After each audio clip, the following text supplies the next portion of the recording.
Hi friends, ఎలా ఉన్నారు అందరూ?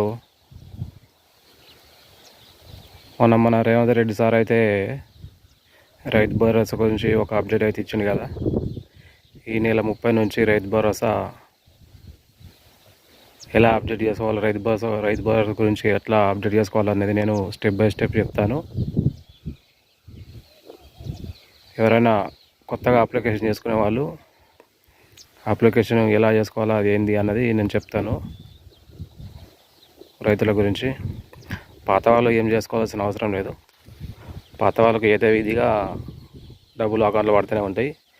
ఎవరైనా రైతులు కొత్తగా భూమి కొన్న వాళ్ళు 5 ఉంటే, లేదా వాళ్ళ ఫాదర్ కానీ మదర్ కానీ చనిపోయి ఉంటే, వాళ్ళ పేరు మీద నుంచి మీ పేరు మీదకి ఇట్లా భూమి వస్తే, మీకు అట్లా కొత్త పాస్బుక్ వస్తే ఆ రైతులు ఏం చేయాలి అన్నది ఇప్పుడు నేను చెప్తాను, వినండి. మీకు రిజిస్ట్రేషన్ అయితే చూసారా, ఆ రోజు మీకు ఎంఆర్ఓ ఆఫీసులో ఒకటి పాస్బుక్ జిరాక్స్, పాస్బుక్ కాపీ అనేది ఒకటి ఇస్తారు. మీకు పాస్బుక్ రాదు, పాస్బుక్ వచ్చేదాకా మీకు ఇదే పాస్బుక్ అని చెప్పేసి ఒకటి అయితే మీకు ఫామ్ ఇస్తారు. ఆ ఫామ్ను పట్టుకొని అయితే మీకు పాస్బుక్ వస్తే ఓకే, పర్వాలేదు. పాస్బుక్ రాకపోతే వాళ్ళు ఇచ్చిన ఫామ్ను పట్టుకొని ఆ ఫామ్ జిరాక్స్, పాస్బుక్ ఉంటే పాస్బుక్ జిరాక్స్, పాస్బుక్ లేకపోతే మీకు ఎంఆర్ఓ ఆఫీస్లో ఏ రోజు అయితే రిజిస్ట్రేషన్ అయిందో ఆ రోజు వాళ్ళు మీకు ఫారం ఇస్తారు. అది జిరాక్స్, పాస్బుక్ ఉంటే పాస్బుక్ జిరాక్స్ కొత్త వాళ్ళు, Aadhaar card xerox, bank card xerox. Rythu Bharosa గురించి అప్లికేషన్ పెట్టాలని మీ సేవలో అడిగితే వాళ్ళకు ఫామ్ ఇస్తారు. ఈ 4 పేపర్లు తీసుకొని మీరు ఎక్కడికి వెళ్ళాలంటే రైతు వేదికలకు వెళ్ళాలి. రైతు వేదికలకు వెళ్తే అక్కడ మనకు ఏఈఓ సార్ గారు ఉంటారు. ఏఈఓ సార్ గారిని కలిస్తే వాళ్ళు మీ 4 అప్లికేషన్లను ఫారాలు తీసుకొని వాళ్ళు మాత్రము కంప్యూటర్లో అప్డేట్ చేయడం జరుగుతుంది కంప్యూటర్లో. అప్పుడు మీకు రైతు బంధు మీ అకౌంట్లో పడుతుంది.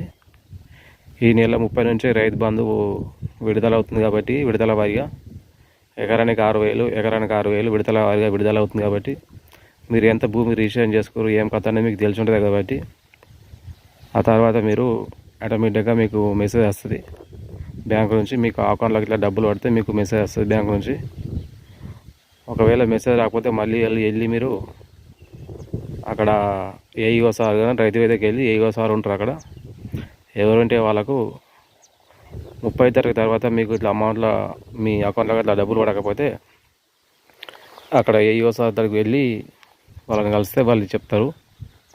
మీకు ఎకరం లోపు ఉంటే ఫస్ట్ విడతలనే పడుతుంది, ఎకరం దాటితే మాత్రం సెకండ్ విడతలు పడుతుంది. మీకు ఎంత భూమి ఉన్నది ఏం కథ అనేది మీకు తెలిసి ఉంటుంది కాబట్టి 30 తారీఖు తర్వాత మీకు డబ్బులు పడకపోతే అక్కడ ఏఈఓ సార్ దగ్గరికి వెళ్ళి కలిసి అడగాలని మరి నేను కోరుకుంటున్నాను. రైతుల గురించి మరిన్ని వీడియోస్ వస్తూనే ఉంటాయి మన ఛానల్ నుండి. మంచి కంటెంట్, మంచి వీడియోస్, మంచి రైతులకు సంబంధించిన ఇన్ఫర్మేషన్ వస్తూనే ఉంటుంది. మన ఛానల్ నచ్చితే కనుక లైక్ అండ్ సబ్స్క్రైబ్ చేసి నాకు సపోర్ట్ చేయగలరని నా యొక్క మనవి. Please friends.